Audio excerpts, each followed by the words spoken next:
इस पृथ्वी पर बुद्ध ने, तथागत बुद्ध ने जितने लोगों को अपने वचनों द्वारा, अपनी प्रक्रियाओं द्वारा जितने लोगों को अध्यात्म में फंसाया और संसार से निकालकर अध्यात्म में फंसाया, उतना नाम किसी और महापुरुष का शायद ही हो।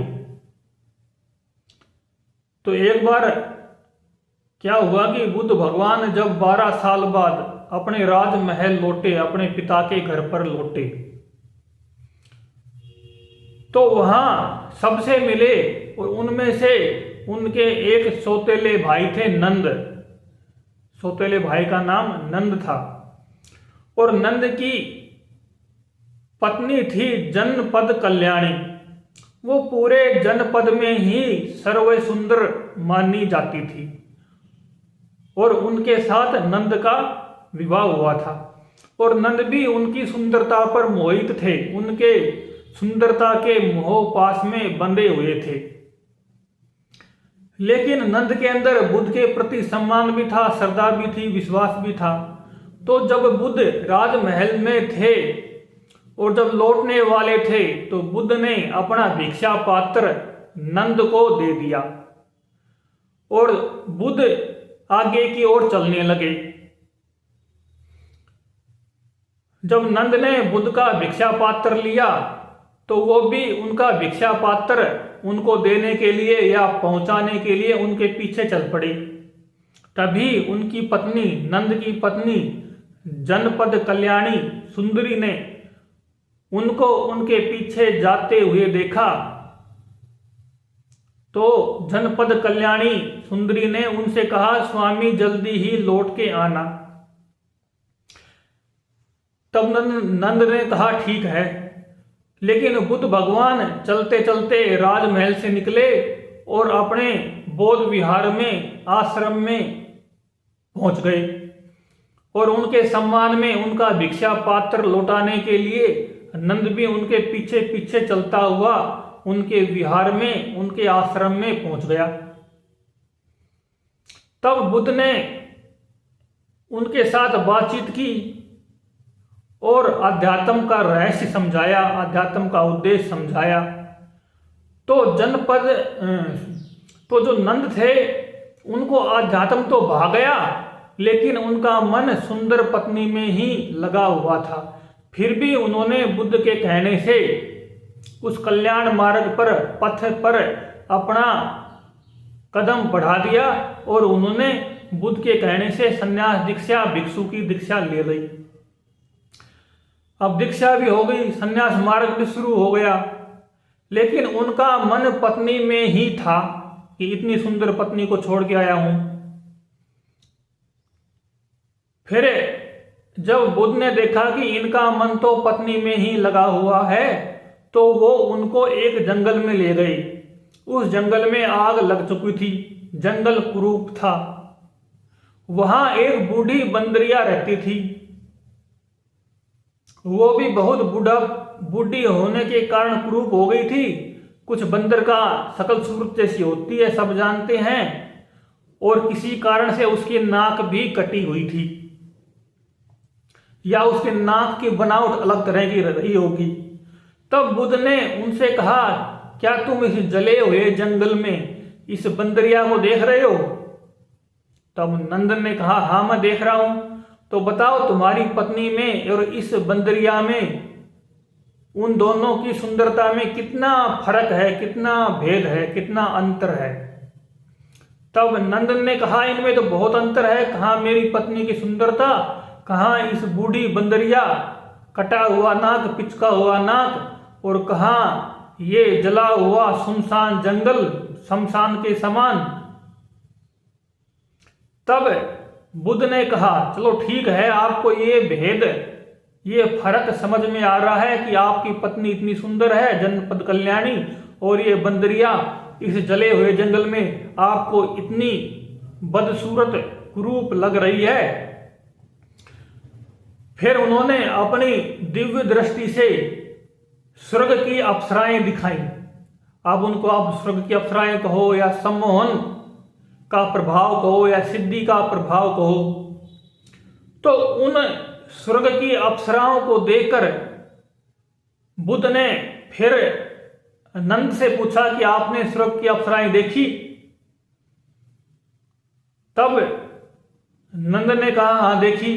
तब बताओ आपकी पत्नी में और इन अप्सराओं में कितना फर्क है? तब नंद ने कहा ये अप्सराएं तो मेरी पत्नी की तुलना में बहुत ज्यादा सुंदर हैं। तब बुद्ध ने कहा तो आपकी शादी इन अप्सराओं से करा दी जाए, यानी कि इन अप्सराओं को आपकी पत्नी बना दिया जाए। तब नंद को भीतर से लोभ आया, खुशी हुई कि अब तक तो मैं उस जनपद कल्याणी नामक पत्नी पर ही मोहित था, अब उससे भी ज्यादा परम सुंदर ये स्वर्ग की अप्सराएं हैं, ये मिल जाए तो बात ही क्या। तब बुद्ध ने कहा ये अप्सराएं तुमको मिल सकती हैं, लेकिन इनके लिए तुम्हें ध्यान साधना में गहराई बनानी पड़ेगी, ध्यान साधना में गहरा उतरना पड़ेगा, तब तुम्हें ये अप्सराएं मिल जाएंगी। अब ये बुद्ध की युक्ति थी, बुद्ध की चाल थी, संसार में फंसे हुए जीवों को अध्यात्म में फंसाने की, मुक्त करने की। फिर नंद उन अप्सराओं के लोभ से ध्यान साधना में पूरा मन लगा दिया और ध्यान साधना में डूबकर ध्यान साधना करने लग गया। फिर कुछ समय बाद वहां बहुत सारे भिक्षुओं को पता लगा कि ये जो नंद है ये स्वर्ग की अप्सराओं को पाने के लिए, पत्नी बनाने के लिए ही ध्यान साधना कर रहा है। तब उन सब भिक्षुओं ने उनका मजाक उड़ाया, उनकी खिल्ली उड़ाई। इससे नंद का हृदय आहत हुआ और उनको लज्जा भी आई कि ऐसी क्या बात है जिसके लिए मैं तो उन अप्सराओं के लिए, उस सुंदर पत्नी के लिए मर रहा हूं और ये सब मेरा मजाक उड़ा रहे हैं। इसके पीछे कारण क्या है? क्या इन सबको सुंदर पत्नी की जरूरत नहीं है, उन अप्सराओं की जरूरत नहीं है? तब उन्होंने चिंतन किया, विचार किया कि यहां सुंदरता जैसा कुछ नहीं होता, यहां सब कुछ क्षण भंगुर है। यहां इंसान की सुंदरता, इंसान शरीर की सुंदरता भी क्षण भंगुर है। स्वर्ग की अप्सराएं हैं वो भी हमेशा के लिए नहीं मिल सकती, उनकी भी समय सीमा होती है, उनकी झलक भी खास समय और परिस्थिति में ही मिल सकती है। फिर धीरे धीरे उन्होंने चिंतन मनन किया, सत्संग चर्चा की, तो उनको पता हो गया, ज्ञान हो गया, बोध हो गया कि यहाँ तो सब कुछ ही क्षण भंगुर है। जो शाश्वत है, जो शाश्वत सुख है, वो तो अध्यात्म की पूर्णता पर, जिस पर बुद्ध चले हैं, सारे बौद्ध भिक्षु चल रहे हैं, उसी जगह, उसी अवस्था में जाकर मिल सकता है, वहीं मन के भ्रम मिट सकते हैं। ऐसा विचार करके फिर उन्होंने शुद्ध अध्यात्म की, शुद्ध पूर्णता की अकम्प, अडिग, अचल अवस्था के लिए साधना शुरू की। और फिर समय के उपरांत, कुछ समय बाद, जब भी उनका समय था, उनके संस्कार थे, उनको पूर्ण अरहत की प्राप्ति हो गई। अरहत पद, जिसको जैन धर्म में अरिहंत कहते हैं, कोई सचलोक कहते हैं, कोई सचखंड कहते हैं, कोई पार ब्रह्म कहते हैं, उस पद की उनको प्राप्ति हो गई। तो ये जो बुद्ध का खेल था कि जीव को पहले इस तरह भिक्षा पात्र देना और उसको पीछे पीछे ले आना, फिर उसको लोभ लालच देना और उसको पूर्णता तक पहुंचा देना, जहां जन्म मरण के, लोभ लालच के, राग द्वेष के सारे दुख, दरिद्रताएं खत्म हो जाती हैं और पूर्णता की प्राप्ति हो जाती है। फिर बाद में जो नंद की पत्नी थी जनपद सुंदरी, उनको पता लगा कि उनके पति तो पूर्ण रूप से संग में शामिल हो गए हैं और उनका मन पहले मेरे में था, पत्नी की सुंदरता में था, लेकिन अब उन्होंने वो अवस्था प्राप्त कर ली है जहां संसार के सारे सुख, सारी सुंदरताएं, सारे लोभ लालच, राग द्वेष छूट जाते हैं। तब उन्होंने सोचा कि मेरे पति ने जो प्राप्त किया है वो तो मुझे भी प्राप्त करना चाहिए, कि उनका लालच छूट गया है, उनको कुछ विशेष प्राप्ति हुई है, तो वो तो मेरे को भी जरूरत है। फिर बाद में वो सुंदरी भी उसी मार्ग पर चल पड़ी, ध्यान साधना के मार्ग पर। अब ये जो सुंदरता का खेल है, असल में प्रकृति में न कुछ सुंदर है न कुछ कुरूप है। ये सारा का सारा खेल है मनोस्थिति और परिस्थिति पर। जब कोई बच्चा होता है तो उसको स्त्री को पुरुष की सुंदरता का, पुरुष शरीर को स्त्री सुंदरता का कुछ पता नहीं होता है, कुछ आकर्षण नहीं होता है। बस सब कुछ खेल खिलौने ही दिखाई देते हैं, क्योंकि उस समय मनुष्य शरीर में हार्मोन्स नहीं होते हैं। जब युवावस्था आती है, हार्मोन्स एक्टिव होते हैं, तब स्त्री को पुरुष में सुंदरता और आकर्षण महसूस होते हैं, पुरुष को स्त्री में सुंदरता और आकर्षण महसूस होते हैं। और जब तक जीव मनुष्य उन हार्मोन्स के दबाव में रहता है, तब तक वह पशु बुद्धि ही रहता है। और जब उन हार्मोन्स के ऊपर उनकी बुद्धि, उनकी विचारशीलता सक्रिय हो जाते हैं और हार्मोन्स को नीचे कर देते हैं, बुद्धि और विचारशीलता, तब वह मनुष्य आध्यात्म मार्ग की खोज में लग जाता है। और जो खोज में लगता है, जिन खोजा तिन पाइयां गहरे पानी पैठ, खोजता है उसको मिल जाता है। जैसे बाइबल में कहा है, खोजोगे तो मिलेगा, खटखटाओगे तो खुलेगा, मांगोगे तो पाओगे।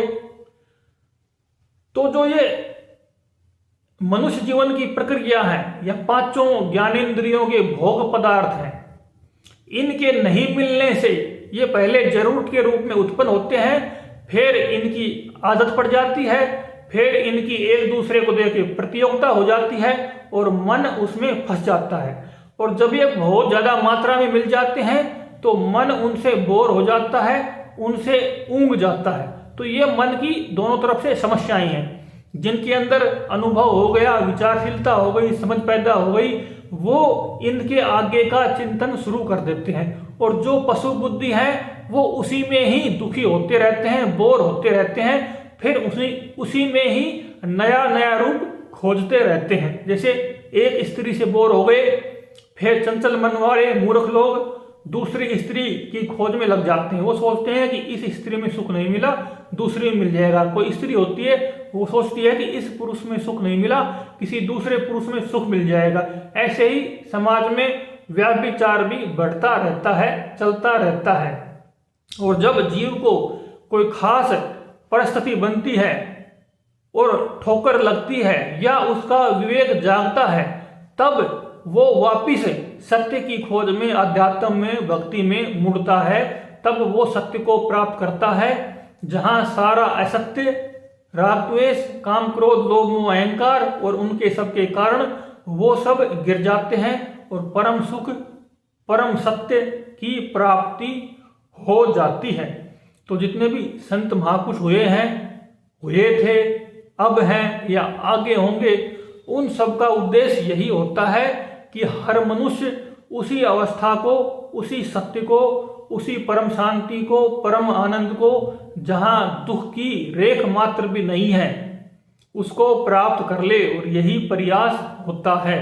पहले के समय में तो क्या था, संसाधन नहीं होते थे, तो बुद्ध पुरुष, संत महापुरुष, भगत जन घूम घूम के प्रचार प्रसार किया करते थे, जीवों को चेताया करते थे।